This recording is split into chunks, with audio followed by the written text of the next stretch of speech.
একটা দলের মনোবল, শক্তি, অনুপ্রেরণা কিভাবে বদলে দিতে হয়, কিভাবে একটা দলকে শূন্যতা থেকে পূর্ণতার চরম শিখরে পৌঁছাতে হয়, সর্বে হারানো দলটিকে কিভাবে বিশ্ব চ্যাম্পিয়নের মুকুট পরাতে হয়, তাই সব যেন করে দেখালেন Argentine coach Lionel Scaloni. Messi যদি আর্জেন্টিনা দলের রিয়েল ম্যাজিক হয়, তবে দলটির ম্যাজিশিয়ান কি স্কালোনি নয়?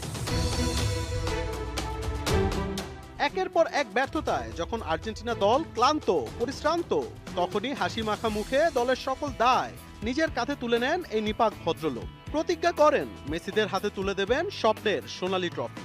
নিজের দেয়া ওয়াদা অক্ষরে অক্ষরে পালন করেন এই মাস্টার মাইন্ড। 6 বছর সাথে থেকে আলভেসেলেস্তাদের হাতে তুলে দেন কোপা সহ মোট চারটি আন্তর্জাতিক ট্রফি। সাম্পাওলির বিদায়ের পর আর্জেন্টিনা ফুটবল ফেডারেশন পড়ে যায় অর্থ সংকটের বিশাল সমুদ্রে।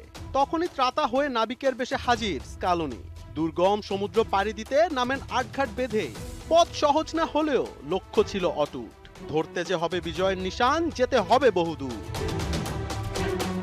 যাত্রা পথে পুরো দলকে যেন এক সুতোয় গেঁথেছিলেন এই মাস্টারমাইন্ড। মেসি কেন্দ্রিক দল সাজানো প্রথাকে পেছনে ফেলে তরুণ তুর্কিদের দেন সাহস, যার ফল আজকে ডিপল, রোমেরো, ম্যাকঅ্যালিস্টার, মার্তিনেজরা। তার মূল মন্ত্র ছিল একটাই, খেলো মেসির জন্য, তবে মেসি কেন্দ্রিক নয়। তারুণ্যের জয়গানে ও নিজের তীব্র আত্মবিশ্বাসের কাছে হার মানিয়েছে বিশ্বের নামি দামি সব দলকে।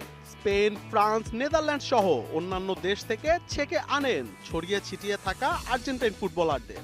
তার মূল শক্তি তার স্ট্র্যাটেজি, প্রতিপক্ষের দুর্বলতা যাচাই করে সঠিক ফরমেশন, সঠিক সময় নিখুঁত সাবস্টিটিউশন, কিংবা রক্ষণকে ঠিক রেখে দুর্দান্ত আক্রমণ। এই সবই ছিল তার স্ট্র্যাটেজির অন্তর্গত, যাতে তিনি শতভাগ সফল। মেসির কান্নায় যখন ভারী হচ্ছিল ভক্তদের মন, তখন ঠান্ডা মাথার স্কালোনি লাউতারো মার্তিনেজকে নামিয়ে দীক্ষা দিয়েছিলেন কিভাবে করতে হবে কলম্বিয়াকে শাসন। গুরুর প্ল্যানে সফল ছাত্র, মেসির মুখে হাসি ফুটল।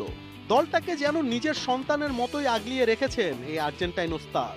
অনেক কোচ আসবে, অনেক কোচ যাবে, তবে লিওনেল স্কালোনির নাম আর্জেন্টিনার ইতিহাসে চিরকাল স্বর্ণাক্ষরে লেখা থাকবে।